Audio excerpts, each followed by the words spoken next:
सास, आज मेरी बेटी इतनी खामोश क्यों बैठी है?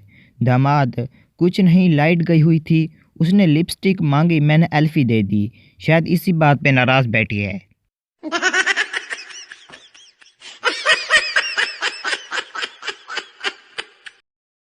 शौहर अपनी बीवी से, जान आज बहुत प्यारी लग रही हो। बीवी, चुप करके सो जाओ, टैंकी में पानी नहीं है।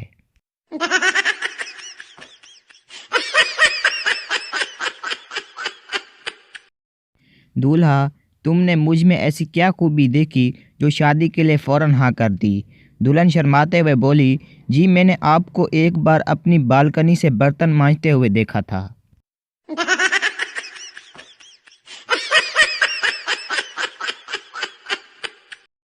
बीवी, काश मेरी शादी आपकी बजाय शैतान से हो जाती तो अच्छा था।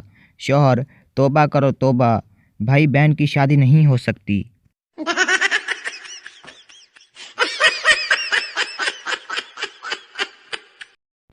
निकाह के बाद दूल्हा ने मौलवी साहब से पूछा, आपकी फ़ीस?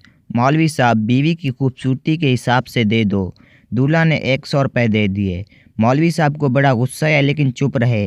अचानक हवा चली और दुल्हन का घूंघट उठ गया।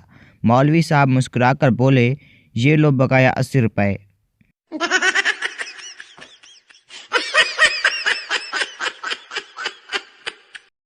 आदमी, सर मेरी बीवी खो गई है। डाकिया, भाई ये पोस्ट ऑफिस है, पुलिस स्टेशन नहीं। आदमी, खुशी के मारे कुछ समझ ही नहीं आ रहा कि कहाँ जाऊँ।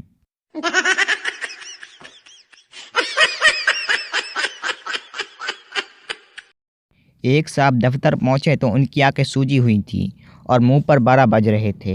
साफ लग रहा था कि कहीं से पिट कर आ रहे हैं। दोस्तों ने वजह पूछी तो मुस्कुराकर बोले, असल वजह बस इतनी है कि हमारी नौजवान मुलाजमा को गुदगुदी बहुत होती है। दोस्तों ने पूछा, लेकिन तुम्हारी हालत का इससे क्या ताल्लुक? उन साहब ने मुंह बनाते हुए, बस यार, मेरी बीवी ने मुलाजमा के हंसने की आवाज़ें सुन ली थी।